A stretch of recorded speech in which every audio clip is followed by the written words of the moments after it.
Selamat datang ke Nadi Warga. Yang tersirat kami bongkar. Pada Julai 2019, dunia dikejutkan sekali lagi. Jeffrey Epstein ditahan di lapangan terbang Teterboro, New Jersey, selepas pesawat peribadinya mendarat. Kali ini, pertuduhan yang dikenakan jauh lebih serius, termasuk dakwaan perdagangan seks melibatkan remaja bawah umur antara tahun 2002 hingga 2005. Pendakwa raya persekutuan mendakwa bahawa Epstein menjalankan satu sistem perekrutan yang terancang. Mangsa-mangsa, kebanyakannya remaja perempuan, didakwa dipujuk dengan wang dan janji-janji tertentu sebelum dieksploitasi. Dokumen mahkamah menyatakan bahawa sebahagian mangsa turut diminta merekrut gadis lain.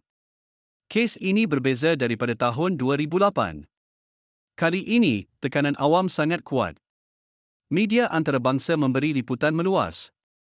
Mangsa-mangsa tampil bersuara. Ramai mempersoalkan bagaimana Epstein sebelum ini boleh menerima perjanjian hukuman yang dianggap terlalu ringan. Ketika ditahan, pihak berkuasa turut menyerbu kediamannya di Manhattan. Menurut laporan rasmi, sejumlah besar gambar dan bahan yang berkaitan dengan siasatan telah dirampas. Penemuan ini menguatkan lagi kes pendakwaan terhadapnya. Namun perhatian dunia bukan sahaja tertumpu kepada Epstein. Rangkaian sosialnya kembali menjadi topik perbincangan global. Gambar lama beliau bersama tokoh politik, ahli perniagaan dan selebriti kembali tersebar di media. Penting untuk difahami, kehadiran dalam gambar atau hubungan sosial tidak semestinya membuktikan penglibatan dalam jenayah. Namun, hubungan ini mencetuskan persoalan tentang sejauh mana pengaruh dan rangkaian yang dimilikinya. Apakah sebenarnya yang diketahui oleh Jeffrey Epstein? Adakah beliau bertindak sendirian? Atau adakah terdapat rangkaian lebih besar yang belum terdedah sepenuhnya? Sebelum perbicaraan sempat bermula sepenuhnya, satu peristiwa mengejutkan berlaku. Pada 10 Ogos 2019, Jeffrey Epstein ditemui tidak sedarkan diri di dalam selnya di Pusat Tahanan Metropolitan Correctional Center, New York. Beliau kemudian disahkan meninggal dunia. Pihak berkuasa memaklumkan bahawa punca kematian adalah bunuh diri melalui gantung diri, berdasarkan laporan rasmi pemeriksa perubatan. Namun pengumuman itu serta-merta mencetuskan gelombang keraguan dan teori di seluruh dunia. Beberapa persoalan mula timbul. Pada waktu kejadian, dua pengawal penjara yang ditugaskan untuk memantau kawasan tersebut dilaporkan tidak membuat rondaan berkala seperti yang sepatutnya. Kamera keselamatan di kawasan tertentu pula dilaporkan mengalami kerosakan. Gabungan faktor-faktor ini menyebabkan ramai pihak mempertikaikan bagaimana seorang tahanan berprofil tinggi, yang sebelum ini dilaporkan pernah menunjukkan tanda risiko mencederakan diri, boleh dibiarkan tanpa pemantauan ketat. Jabatan Kehakiman Amerika Syarikat melancarkan siasatan dalaman. Dua pegawai penjara kemudiannya didakwa atas tuduhan memalsukan rekod rondaan. Namun persoalan besar dalam kalangan masyarakat tetap berlegar. Di media sosial, pelbagai teori konspirasi mula tersebar. Ada yang percaya bahawa kematiannya bertujuan menutup mulutnya sebelum beliau sempat memberi keterangan di mahkamah. Walau bagaimanapun, sehingga kini, tiada bukti rasmi yang mengesahkan dakwaan tersebut. Apa yang pasti, kematian Epstein bermaksud beliau tidak pernah dibicarakan sepenuhnya bagi pertuduhan tahun 2019. Namun kisah ini tidak berakhir dengan kematiannya. Siasatan terhadap rangkaian dan individu lain tetap diteruskan. Salah satu nama yang sering dikaitkan ialah Ghislaine Maxwell, rakan rapat dan sekutu lama Epstein. Maxwell ditangkap pada tahun 2020 dan didakwa membantu dalam perekrutan serta eksploitasi mangsa bawah umur.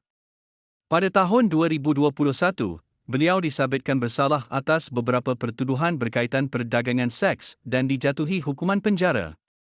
Perkembangan ini menunjukkan bahawa pihak berkuasa masih berusaha meneliti keseluruhan rangkaian kes tersebut. Selain itu, beberapa dokumen mahkamah yang sebelum ini dirahsiakan turut didedahkan secara berperingkat melalui proses undang-undang. Dokumen-dokumen ini mengandungi keterangan saksi, senarai kenalan, dan butiran perjalanan yang menambahkan lagi lapisan kompleks kepada kes ini. Namun penting untuk ditekankan, tidak semua nama yang muncul dalam dokumen atau rekod penerbangan didakwa melakukan kesalahan. Dalam banyak kes, Nama tersebut muncul kerana hubungan sosial atau profesional yang luas. Kes Epstein turut memberi kesan besar kepada sistem keadilan dan institusi tertentu. Ramai pihak menuntut pembaharuan dalam cara kes jenayah seksual dikendalikan, khususnya apabila melibatkan individu berpengaruh dan kaya.